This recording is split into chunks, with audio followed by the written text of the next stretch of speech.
this time, I want to introduce you to someone who's already won a pretty big prize from a guy named Elon Musk. Has anyone heard of him? No? Not at this tech fair? OK. It's a group of students from Munich, from the Technical University, and they came up with an idea for the Hyperloop competition that's trying to enable travel between Berlin and Munich in 35 minutes, which is, I don't know about you, but longer than it took me to get from my house in Berlin to the City Cube this morning. So it's a pretty cool idea. Let me go ahead and introduce you to one of these students. His name is Martin Losekamm. Thank you, Sarah. Yeah, like I already said, we're a student group. My name is Martin. I'm a PhD student at TUM in Munich. And I'm also a board member of the student group that I will tell you a little bit about. So we're not only about the Hyperloop. I will actually get to that last and keep you waiting a little bit. So first of all, I want to show you how we got our name, which is a little unusual. So you see our very nice and simplistic logo here. I guess you can imagine that that was made by an engineer, right? Definitely not a startup logo, nothing fancy.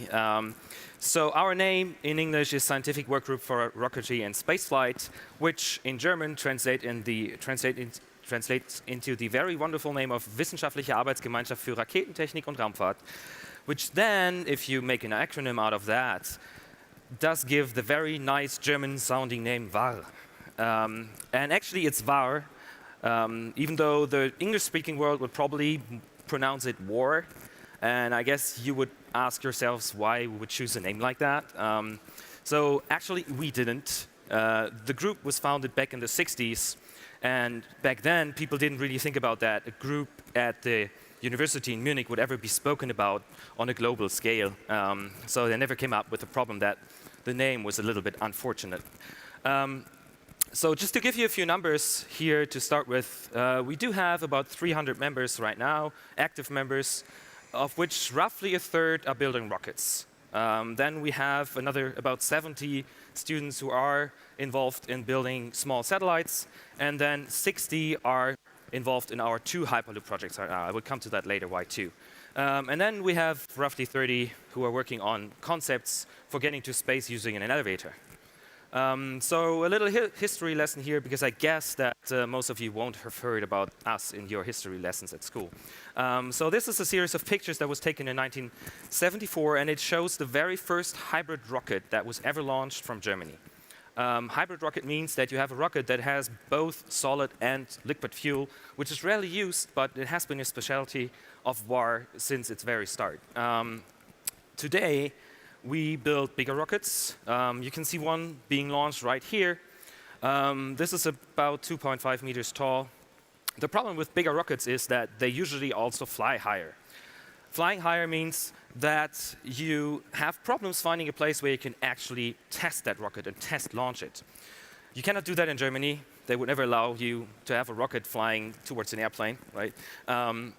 So for that latest launch I just showed you, we actually went to Brazil, to a military base, and we were allowed to launch it there over the Atlantic Ocean. And that was pretty cool because that was the only place where we could do that easily. And the Brazilians were very interested in that too. So that sounds pretty much fun, but flying rockets around the world and testing them somewhere isn't always that much fun.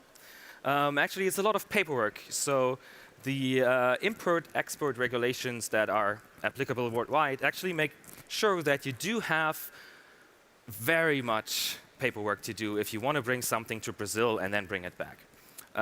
And I advise you, if you ever want to try that yourself, never lose something.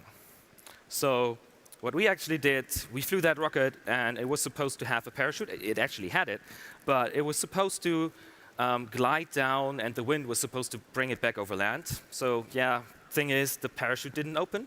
So our rocket actually didn't come back. It's now resting on the floor of the ocean.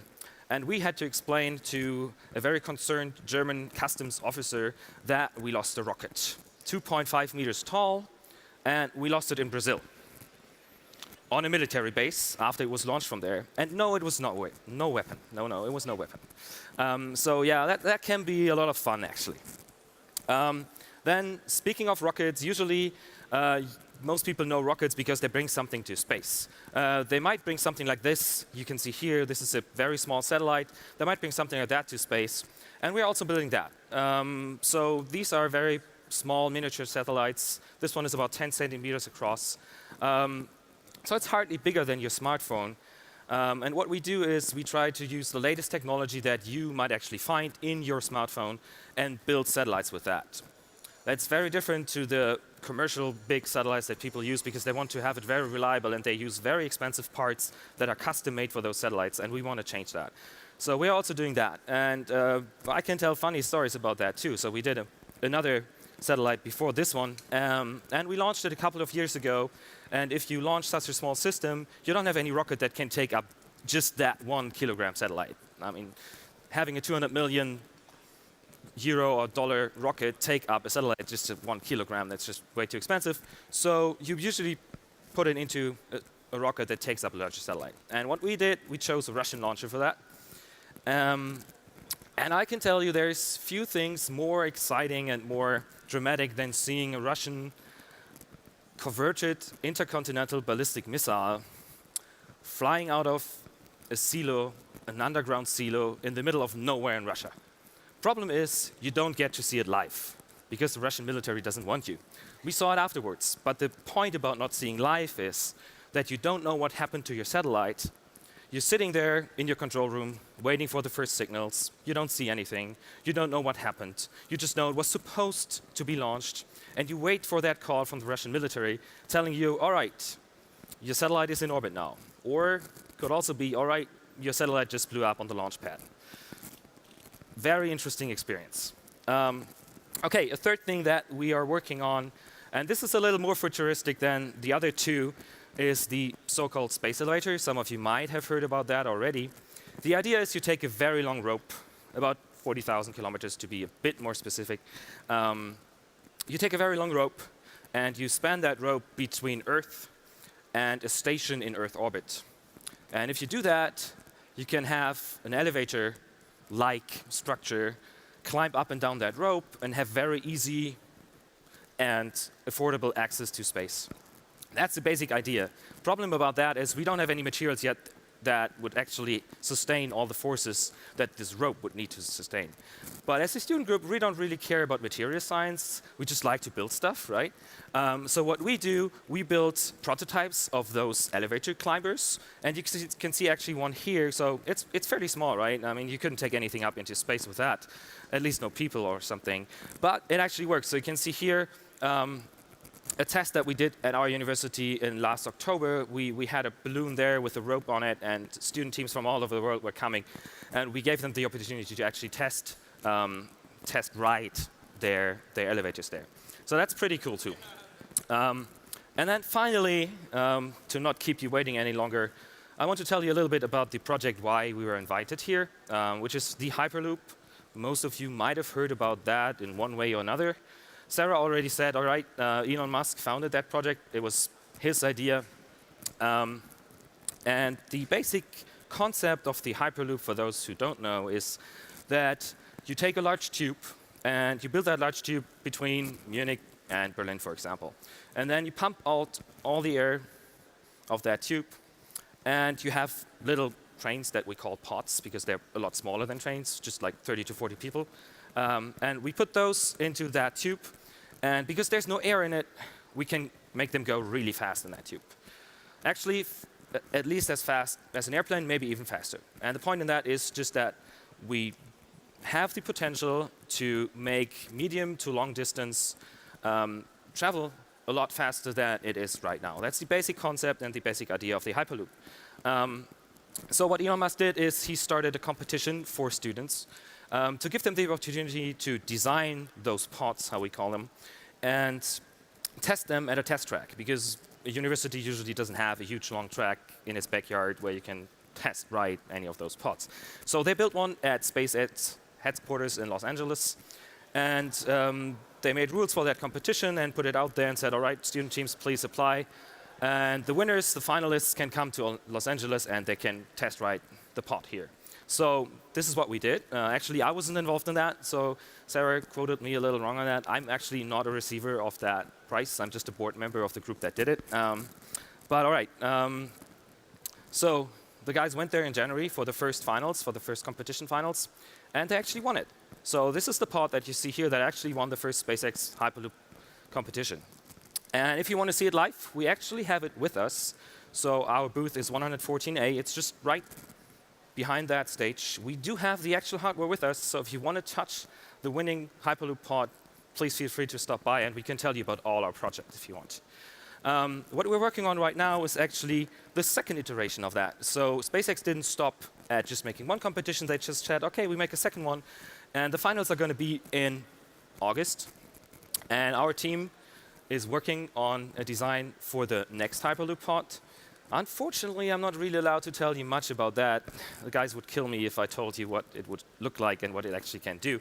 But you can just follow us on Facebook or visit our website, whatever. Speaking of that, here's the info that you need. And just wait for the info in the summer, likely somewhere in June, July, August. You will get information what our pod looks like, and you will receive coverage of our second competition that's going to be in Los Angeles. So with that, I would like to ask my fellow students onto the stage. So here we actually have two of the Hyperloop people. We have Mariana here, very first. She's actually the team leader of the first Hyperloop competition. So if you want to know more about the actual competition, stop by at our booth and talk to her. And then we have Gabriele, who's the leader of our second team. So we have both the very high-ranking Hyperloop people here, right? And then we have two guys here, Jonas and Thomas from our satellite technology department. So you can also talk about that. And Harish here is building rockets. So please feel free to stop by and ask all the questions you want. Except for Hyperloop 2, actually. We can't talk about design. Thank you. OK, thank you, guys. Stay on the stage, because we have a couple of minutes while we're waiting for our next very high-profile guest who's getting mic'd up. We have time for a little Q&A spontaneously. Cool, yeah. Who Sounds has good. a question for these guys, very willing sports? I know it's early and everyone hasn't had that much coffee yet. All right, I'll go first. What was it like meeting Elon Musk? Well, I didn't, actually. You didn't? No, she did. Well, Wait, can we have that microphone working here? this is right, yes. So actually, unfortunately, he's a very busy guy. And he did have time for us. I'll even be nice enough and say he did have time for us. And he personally saw our pod going into the tube and being pushed and being launched, and that was an amazing moment. The thing of it is, that was the moment for which we all had been working like crazy for 1.5 years for. So I was sort of doing something else than paying attention to Elon Musk at that moment. Understood. OK, but it sounds like your hard work paid off. Congratulations to our Hyperloop team. Big round of applause for these guys from WARR. Thank you.